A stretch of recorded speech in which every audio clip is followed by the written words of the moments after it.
I can't speak for anybody else. I'm going to speak for me. What I'm seeing from Jaylen Brown is he has taken that next step.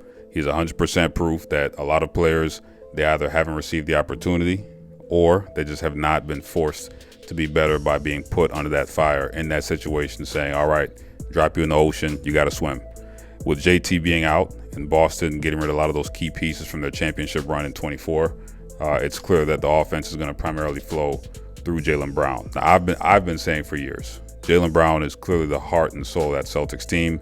I've always liked his shot selection, his aggressiveness, but his handle, it got too loose at times, and it was clear that his playmaking, it was just inconsistent for those first few years, especially the first 3 to 5 years, which is why the offense primarily worked through Jason Tatum. Now, Tatum, he has a tighter handle.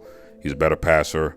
But JB in the last 3 to 4 years, he's made it abundantly clear that he and Tatum, they're really a 1-2 punch, and it's not a Batman and Robin type of relationship in terms of how they behave on the court. They very clearly are a 1-2 punch combo.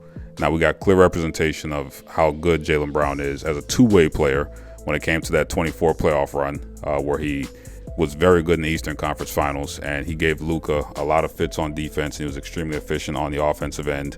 He won the Eastern Conference Finals MVP for a reason, and also the Finals MVP for a reason. They handled the Mavs in 5. That Mavs team, before they lost that series, I remember everybody was talking about Kyrie and Luka being the best backcourt in the league. So anybody wants to say Luka didn't have any help, say Kyrie wasn't, X, Y, and Z, they were balling that whole playoff run until the finals. Now, Jaylen is an extremely physical guard. If you watch him, he plays a lot of bully ball, but he's got a pretty good to great mid-range jumper, especially off the dribble and out of the post. He's a good three-point shooter, not great, good three-point shooter, and he's improved his finishing at the rim, especially with his left hand. Now, he's very good when it comes to all on-ball defense when he wants to be. Sometimes you see him go lax, but really, when he wants to be, he's a pretty good on-ball defender. And we kind of saw that where he was, on Luka, and sometimes you see him on other guards like Dame when Dame was healthy, etc. Whenever they play them, he'll take usually the best guard or the most shifty guard.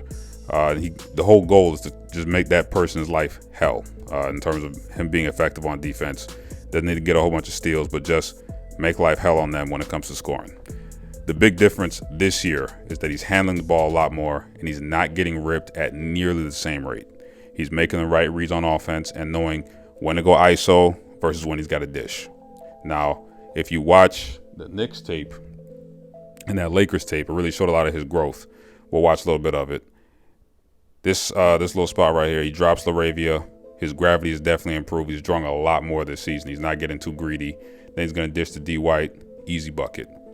Next play, typical JB, great penetrator, pause.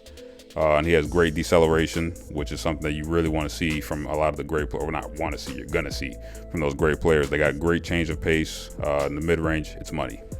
The next shot, we got here, okay, he's going to do a little bit of a kind of off-the-dribble three, which I like from players, really only Curry and Lillard. I really like those kind of players. But for him, he's doing a simple pull-up, so he's not doing anything crazy. His shoulders are square. Defender's playing way too far back. It's a good shot.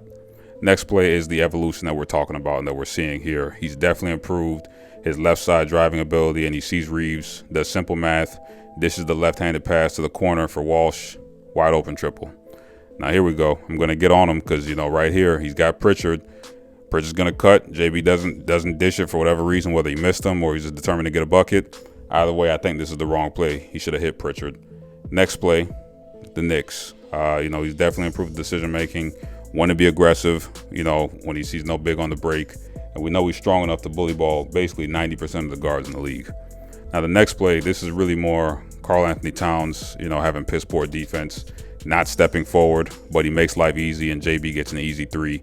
Shoulders square, feet set. Thank you. Next play, he's going to draw all 5 guys down and makes life easy for my not, who says why not. Hits the 3.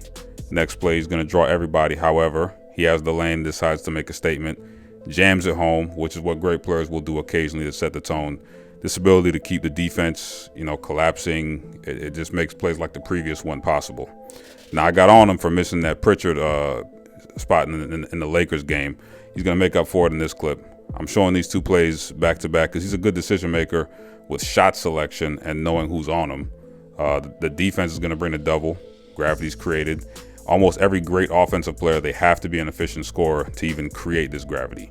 Jokic, he's a great passer, but don't get it twisted. He can score. Steph can obviously score. KD, come on. LeBron, clearly. SGA, Luka, JT. I mean, it's definitely showing right now that JB is kind of taking that step into that kind of a role. Now, is he as good as those players? I think there's a conversation to be had with some of those players on that list. But definitely in terms of the mainstream media, they're not really going to speak too much about his efficiency and what he's been doing with Boston this year, just because, I mean, I think he's an individual. I'm not going to say he's blackballed, but he's not really signed to any major shoe companies, so they're going to push their guys. 'Cause it's just a money printing machine. You know, if you have someone like an Anthony Edwards, he's the hot ticket right now, not Jaylen Brown. So who are you going to push? The guy who's younger, signed with the program. You know, he's on top of things. Also, when it comes to media stuff, he's not going to generate a lot of buzz because he's never really involved in drama. You know, so like TMZ stuff, you're not really going to catch him, or at least we don't know. I'm not even accusing him of anything like this, but we haven't seen him get into any woman troubles, any drug issues, none of that kind of stuff. So he's not really going to be someone who gets a lot of clicks on the internet outside of what he does on the court. Whatever it is, we got to start pressuring these guys, you know, like on First Take, to actually cover the sports and not just the story. You know, the story is nice and all that, it gets the clicks, but we do have to, you know, get back to the meat and potatoes here. What the whole thing that even brings us to watch the game is the actual sport itself. My personal opinion, if they brought someone on like a Tim Legler, you know, to talk the hoops and just break it down on the board, those kind of shows would absolutely improve with their quality. Yeah, someone like a Jeff Van Gundy, I know he's working on you know, different teams right now, but I mean, or the last few years.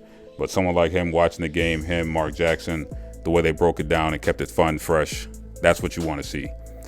Getting back to the main point here. Point is the Celtics, they were written off as dead, but these guys like Pritchard, D. White, Minot, Walsh, Keita, these are NBA players. Okay, I can go through each of the. Pritchard, he was a sixth man of the year. D. White, he was on the Olympic team. Minot is a pretty good player so far from what I've seen. Pretty good rotation player.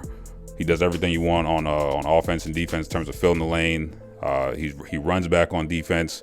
He stays in front of his man. He hits the open shots. You gotta like it. Walsh is a pretty good player. From what I'm seeing on the defensive end, he'd give anybody hell. You could put him on Luka. You could put him on SGA. You could put him on, if he wasn't with the Celtics, you could put him on JT, JB. He's going to give him a lot of trouble. Keita, you know, he's playing a little bit better. There's that one cat, Rodriguez, on the team as well. Whole point is the Celtics, yeah, they lost a lot of key pieces, but this team is starting to build some cohesion and some chemistry. They're starting to click, and they're likely going to be in the playoffs where, who knows, based on recovery timelines, JT, he may make an appearance, if not next year. But he may make an appearance at the Celtics, you know, get past the first round, and he looks good with his recovery. They might bring him in depending on who their matchup is and if he passes all his tests. Usually for those kind of things, you want your Achilles, you know, whatever the body part is, you want it to kind of be at a certain level of strength, usually about 95% of the uninvolved side in terms of being ready to go back to sport. Yeah, he's playing one-on-one right now from what I last saw, but I mean, the Celtics, they got a long ways away before we even get to that point. Whole point is, I think this season is a perfect example of, you know, you can't just look at the stat sheet to determine a player's worth. I mean, Jaylen Brown, he's he's won different awards, but his stats are not going to be as hot as other players in the league. However, this year, it is clear that he has shown, I can do this, I can handle it, I can handle being the person who handles the offense, runs the show. I think this is proof that those guys, they're definitely not a Batman and Robin type of situation. This is a 1-2 punch. And I really hope that Tatum, he can return as healthy as ever, because really both of these guys are all NBA level players. You know, as usual, down in the comments, let me know what kind of topics you think should be coming next. We'll look into it. As usual, God bless.